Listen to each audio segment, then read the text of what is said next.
Seterusnya kita nak masuk kepada darab masa pula. Okey. So kalau untuk nak masuk kepada darab masa ni sama je, sama macam darab sebelum ni, sama macam konsep sebelum ni. Kita kena tahu berapa tempat kosong untuk rumah tu. Okey, sama je. Jadi cikgu tunjuk je lah. Okey, benda yang sama tapi kita kena faham daripada segi konsep dia.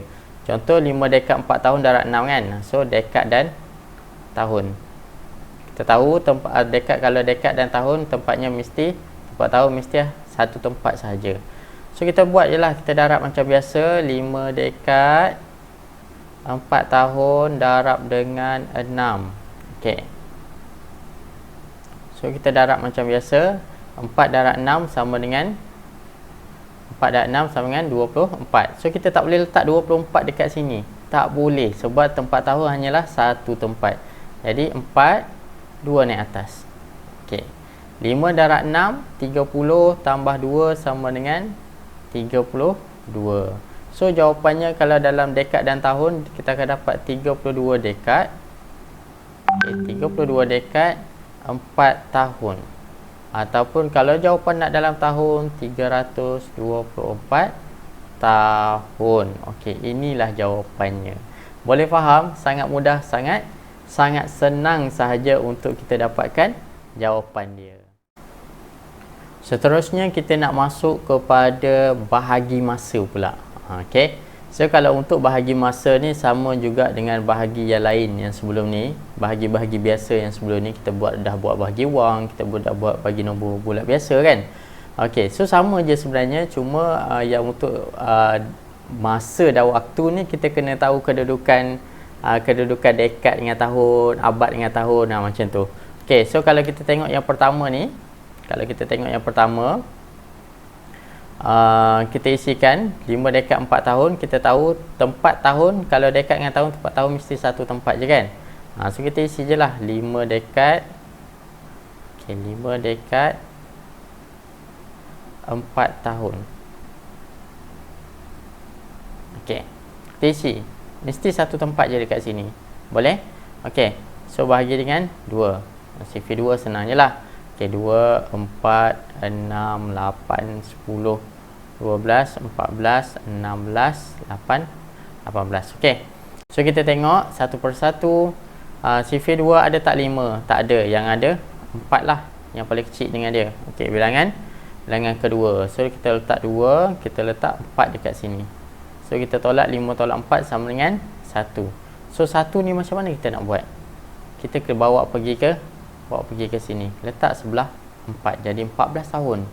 Okey, 14 tahun. 14 ada tak 14? Ada. Bilangan ke berapa ni?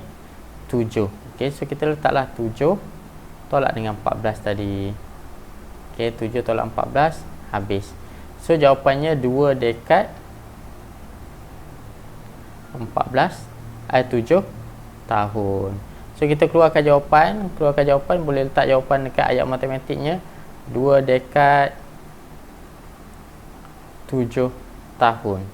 Okey, itu sahaja sebenarnya untuk kita dapatkan jawapannya. So kalau nak bahagi yang nombor 2 tu, kalau kita nak bahagi dengan 2 digit pun sama. Perkara yang sama sahaja, kita kena bawa dia. Kalau contoh yang baki tu 1 dekad sama dengan berapa tahun? 10 tahun. So kita naikkan dia 10 tahun. Kalau yang satu abad berapa tahun? 100 tahun. Kita naikkan 100 tu. Okey. Okey, sekarang kita nak masuk kepada soalan penyelesaian masalah pula. Okey. So untuk soalan penyelesaian masalah ni, kita baca dulu. Lepas baca kita kena fahamkan, lepas tu baru kita boleh jawab. Dan yang paling penting kita kena gariskan apa itu kata kunci dia. Okey. Umur Amir ialah 1 dekad 1 tahun. Okay, Amir ni umur dia 1 dekad 1 tahun. Umur adiknya 3 tahun. 3 tahun kurang. Yang ni pelik sikit tau. Kurang daripada Amir. Manakala umur abangnya lebih 7 tahun. Ni lebih pula. Ni lebih pula. Dari umur adik Amir. Berapakah umur abang Amir? Okey. So macam mana kita nak faham adalah kita kena dah settle dah garis. Kita nak tahu umur abang dia kan? Okey, kita tengok pula kata kunci dia.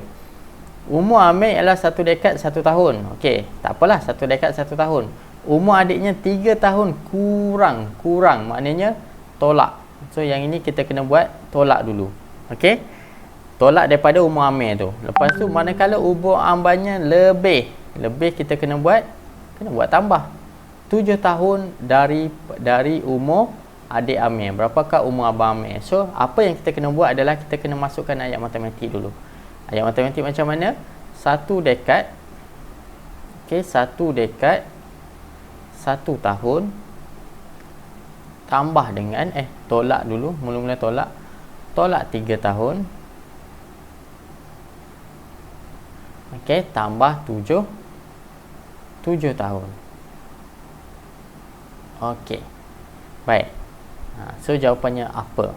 Jadi kita kena buat apa? Kita kena buat ni lah, kita kena buat bentuk lazim lah. Semula-mula kita kena tolak dulu. Okey, kita kena tolak, lepas tu kita kena tambah balik. Okey, so macam mana kita nak buat? Senang je. Okey, kita masukkan bentuk lazim. Okey, kita masukkan bentuk lazim dulu. Okey, masukkan bentuk lazim.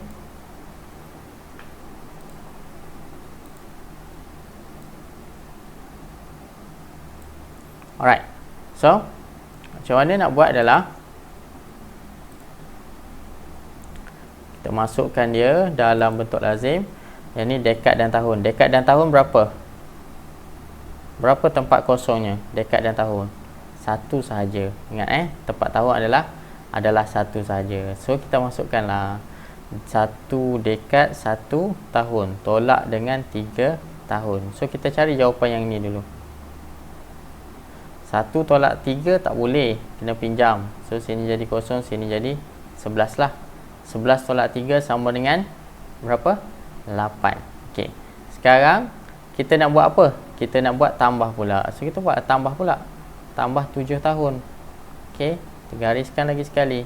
8 tambah 7, 15. So macam mana kita nak letak 15? 5, 1 naik atas dan 1 ni turun semula ke bawah.